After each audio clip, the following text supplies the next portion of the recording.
Well, good morning. I am.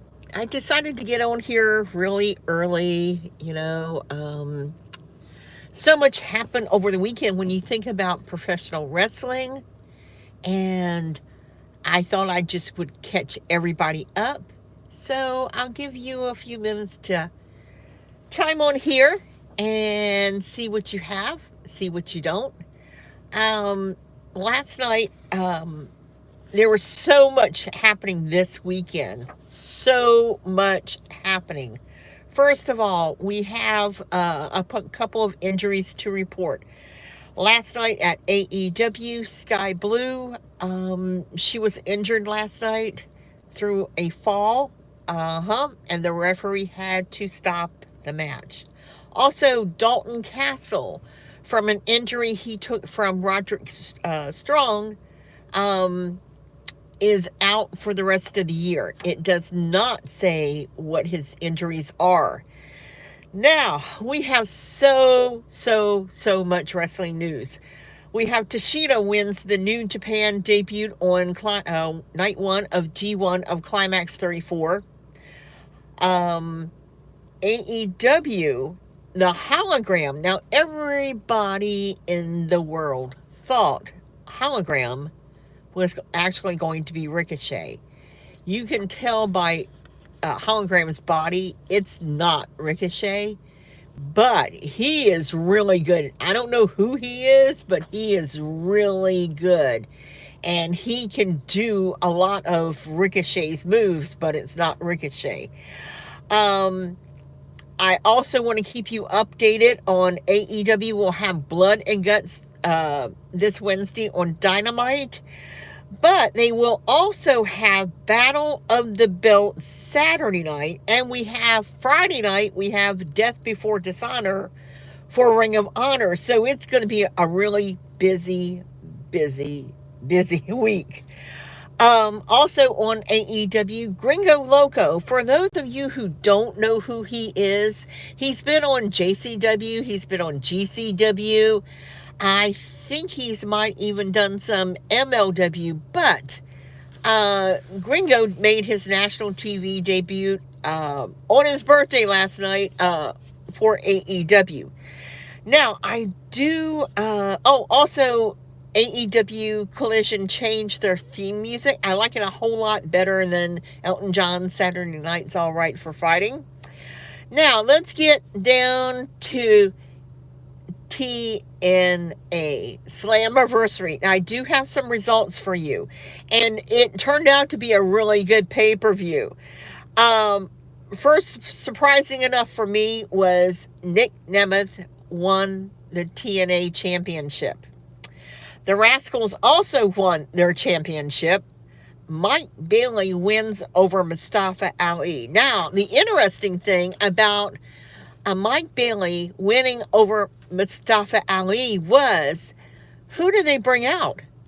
Who would they bring out but none other than Earl Hebner? Oh, hi, wise guy. Thank you. Earl Hebner. You know, if you don't know your WWE history, Earl Hebner is the one who did the fast count with the Bret Hart and Shawn Michaels, the Montreal Screwjob. So, in this match, who walks out during the Mike Bailey Mustafa Ali? None other than Earl Hebner. And everybody starts chanting, "You screwed Bret, you screwed Bret." Of course he did. And that's when Mike Bailey puts Mustafa Ali in the sharpshooter. And Earl Hebner does not do a fast count. He does a regular count. And of course, Mike Bailey wins. We also had Jordan Lynn Grace is still the women's champion. I mean, she is just a great champion. When you think about other women, that's held championship belts, and I'm not putting them down, but she carries herself like a champion. She really does what a champion should do. But anyway, I was also surprised that Stephanie DeLander asked PCO to marry her, and he said yes. So I guess we're going to have a wedding on TNA. And the last bit of news, which Jinder Mahal showed up last night in GCW. He made his GCW debut, which is, wow. I couldn't imagine Jinder Mahal in GCW. Um, hmm. I also would have some comments about Paul Hauser. You know, he's the newest signee with MLW. And I'm really looking forward to that Steel MMA match that he's going to have with Tom Lawler. That's going to be an interesting, you know, I can't imagine him doing that, especially with him not really having a professional wrestling. He's more of an actor, you know, he's in movies. So that's going to be crazy. And that's going to happen. I don't know when that match is. I know that the next MLW match that we're going to attend is October the 4th in Tampa. And we're getting excited because we're going to TNA. Yes, they're doing a 2-night show at the fairgrounds, and we are going to be doing that there. So I'll have live footage for you there, as well as also with MLW, because you can actually record in those shows, and you can't do it at AEW or at WWE events. And especially if you're going to upload them to YouTube. Well, everybody's quiet on the chat today. What was your favorite match of the weekend? Did you even watch any wrestling over the weekend? We, Hot Miss Dipper and I, we watch probably 30 to 40 hours of wrestling per week to keep you guys updated and let you know what's going on. So, if you want me to recap anything I've already said, let me know. I gave you some results of TNA Slammiversary, which turned out to be a really huge success for them. Oh, I will say that Masha Slamovich and Alicia Edwards kept their titles as well in TNA Women's Knockouts Division Tag Team Champs. So that was good too. Oh, I know something. I want to ask your opinion about something. Have you noticed that WWE, instead of their pay-per-views being 4 hours, they're now cutting them back to like 3? I think you're getting better matches, and they're not as long. But how do you feel about that? Would you rather them continue with the 4 hours, or do you like the 3-hour pay-per-views? Myself, I kind of like the 3-hour pay-per-views, you know, simply because 4 hours, you're kind of winding down from the excitement and of the matches that you really want to see. And sometimes, you know, you get some of these guys in there and they're trying to do a 20 or a 30-minute match. It's not like New Japan, where they have 60-minute matches in New Japan still. Here, most of the wrestlers on any roster, very few wrestlers in this country couldn't do a 60-minute match. Randy Orton couldn't do a 60-minute match, you know. Will Ospreay could. Okada could, because they just came from New Japan, and they would have to do that when they worked over there.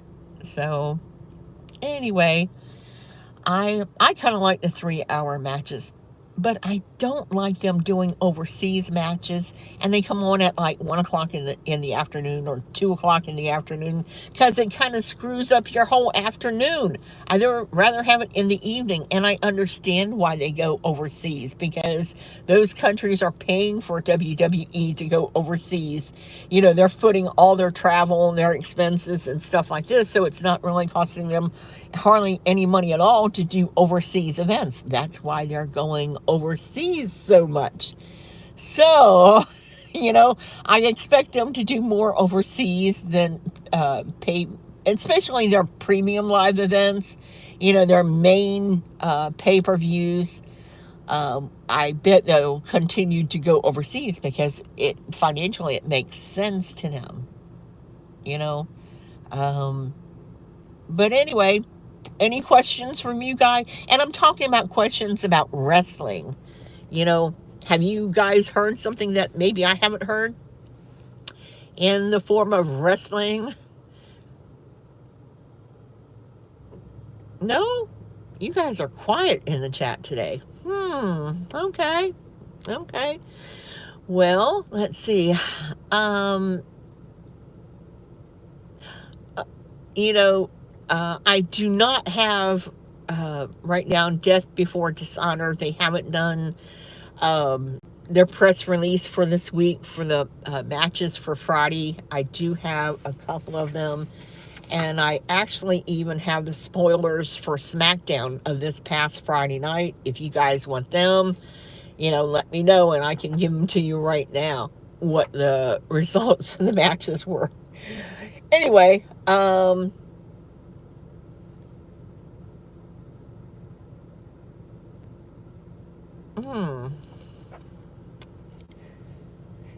Do you like these early morning chats, or would you rather have them later on in the day?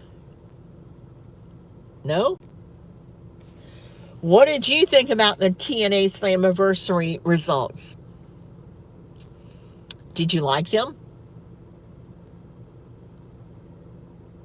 I just can't believe that Earl Hebner showed up at Slammiversary. And they had him as a ref. So they had him doing something. Did you guys see the countdown? That was really good. They had 5 matches. And Alex Hammerstone is back. But he's not oh my gosh. He's not as jacked as he's normally been. People are kind of making fun of his stomach. I mean, he is jacked in his arms and his legs, but his abdomen, they were like, oh, he looks like he's been eating cake. And I shouldn't say that because I'm a big girl too, but I didn't see anything wrong with it. I mean, man, the guy is jacked. I mean, literally jacked. So if he wants to eat cake for a while, okay, let him go. Right? Right. I still can't get over who Hologram. Man, he was so good. And he's a luchador. You can tell he's a luchador, or he's been in AAA because of his moves. I mean, it was really, you had to stop what you were doing to watch him. And don't you guys do other things when you're watching wrestling? I'm always taking notes, taking photos, I'm always doing something. Especially when you're watching 30 to 40 hours a week of wrestling, not including pay-per-views. And then, of course, we usually go to NXT on Tuesday night. We probably may not make it this Tuesday night because Hot Mess Deborah has a test in Jacksonville, and that would be a 4-hour trip to Orlando if she's recovered enough to be able to make that. Anyway, but it's always interesting, and I'll tell you this: if you haven't ever been to the Performance Center, you should go. It's easy to go to get NXT tickets. You sign up with Facebook Live. Once you're on their mailing list, they put out the notices for the show the night after the show, usually between 10 and 12 o'clock. and you will get a notice. It's an e-form. You click on that link, you fill it out, basically your name, your address, your cell phone number, simple questions, and then they send you confirmations. You have to reply. They send you several. You have to reply to each one. And then you drive to Orlando at Full Sail University, and you'll see the NXT trucks. That's where the Greyhound buses were, or buses that are similar, like Greyhound, that will pick you up and take you to the Performance Center. Now you're asking, why can't I park at the Performance Center? Well, because it's in an industrial park, and there's hardly any places to park. Now, we're lucky enough to have our own parking spot there, but there's just not. And they have 4 Greyhound buses, and they take them there. People start showing up at about 4 o'clock. They start loading up at 6, I think. And the last bus, I think, runs at about 6:45. So you want to get there, get in line, check in, and you'll get a wristband when you get off the bus there at the Performance Center. And then you just wait till you go through security and you're in. But it is such a magical place. If you've never been to the Performance Center, I've been there over 1,000 times. And every time I go, it's like going in the first time. It's just, you can feel the history in the building. They have stadium seats. It's a small arena. It's not like what you think you see on TV. It's very deceiving. And you can actually see how they operate as far as like commercial breaks, what we have to watch. We watch videoettes that they do during commercial breaks, so we don't see the commercials. And it's kind of odd because after a wrestler does a promo, they stay in the ring during the commercial and they cut the lights down, and we see a videoette, and then after that, it's done, and then they go back to the regular show. And then a lot of times what happens is if they cut the time limit and the show is still going, sometimes the talent will stay in the ring and they'll talk to the crowds for a little bit. They will not stay after and meet and greet or do anything like that. The meet and greets are actually at the house shows. They're called Q&As, and for $20, you get to meet like 3 or 4 of the NXT wrestlers. You get their autographs. You can take a picture with them. You have to buy the Q&A at the same time that you buy the house show tickets for NXT. And a lot of people don't understand that. They get confused, or they're like, why do I want to spend $20? Because really it's worth it. We have done probably every Q&A that we've ever, every house show we've ever been. And we've been to many house shows. It gets us a chance to meet our fans and people who watch us and stuff like this. So, yeah. So I guess once again, I will go over in case you've missed this. Sky Blue was injured last night. She took I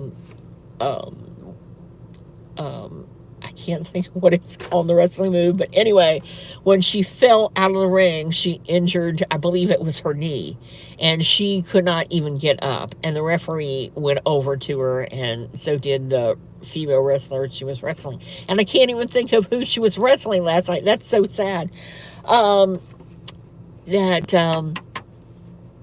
He went over to her, and then he called for a medic, and they didn't show how she got and left the ring. They went on to something else.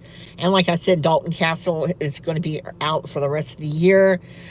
Takeshita also won night 1 of the G1 of the Climax 34, which, that goes on for like 30 days. And they do, if you want to see it, there's links in New Japan where you can watch it in English. Don't forget that Blood and Guts is this week on AEW, and we have the Battle of the Belts, which they haven't said anything about who's going to be on the Battle of the Belts. So I guess at this time, unless you guys have some questions that are relating to wrestling to me, I'll sign off for now. Sorry for repeating a couple of things that I have. but a lot of times it's hard to get on here and think. You lose your train of thought. But you have a good Sunday, and let me know if you like live streams. Do you want us to, would you prefer us to start doing watch alongs during the pay per views? That is something I've always thought. Or if you like us to live stream at night, or do like a show after, like NXT. It's hard for us to do a show after NXT and get on here live stream because we have to travel 2.5 hours. And if we travel 2.5 hours and we do an hour live stream, we're not getting home till 3:30, 4 o'clock in the morning. That's a little rough. Plus driving 2.5 hours. Anyway, I want to thank you guys so much.